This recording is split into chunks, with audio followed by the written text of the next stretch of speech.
Hi, welcome to Emily Seeking Good, and I want you to know that my inspiration for this channel, rather, is Ayaan Hirsi Ali, whom I adore, and her calling for more people to talk about what it means to be a good person, what it means for your life to benefit society, and if there is something beyond yourself, greater than yourself, that you can sacrifice your life to.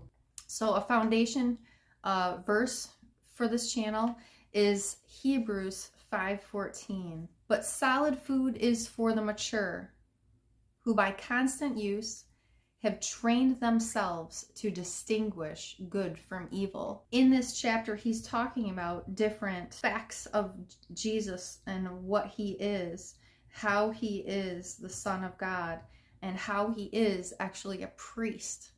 He's the last high priest who sacrificed himself.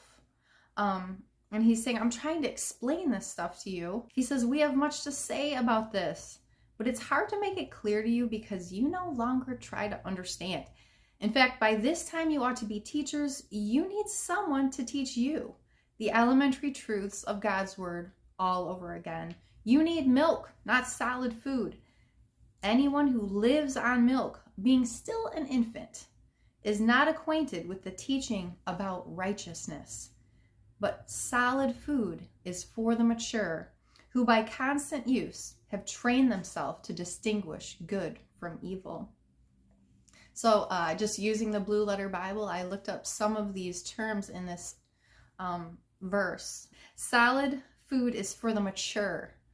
And what a beautiful word this is. It means full grown, brought to its end, finished, wanting nothing necessary to completeness, consummate human integrity and virtue.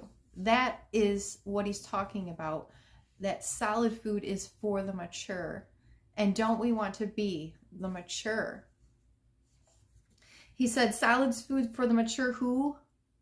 How do we do it? It's constant use, okay?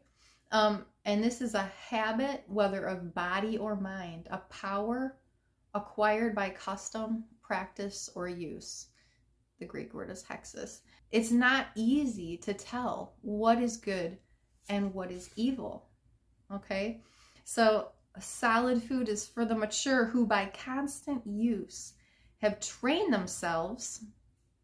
And here's where it gets fun. Or in the King James, it is, they have their senses exercised. And that senses, that's our organ of perception or judgment. Exercised, this is none other than the word that we get gymnasium from, gymnazo. Our senses exercised. We need to train our senses vigorously in order to start telling the difference between right and wrong, to become that mature, that finished, full-grown, consummate human integrity and virtue type of person. But it begs the question, why is it so difficult to tell good from evil? I mean, shouldn't this be kind of a no-brainer thing? It's really not fair. It's because evil doesn't like to show its face. It likes to pretend to be good. And we have to realize this. That's how we can get deceived. And just quickly, I'll go to 2 Corinthians 11, where it talks about how Eve was deceived.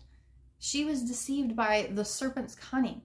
And deceived means it's like wholly seduced. The serpent beguiled Eve through subtlety, craftiness, and cunning. I mean, we don't want to be that kind of person who has to use deception and craftiness. No, we want to be different.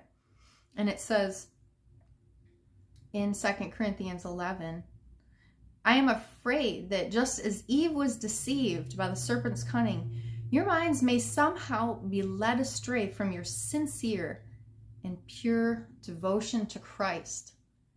And that sincere and pure devotion talks about a simplicity, a singleness, a mental honesty and sincerity, the virtue of one who is free from pretense and hypocrisy.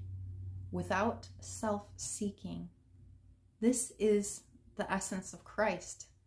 He was all about others. He sacrificed his own self for us. And we'll talk about that more in another video. Thank you for joining me.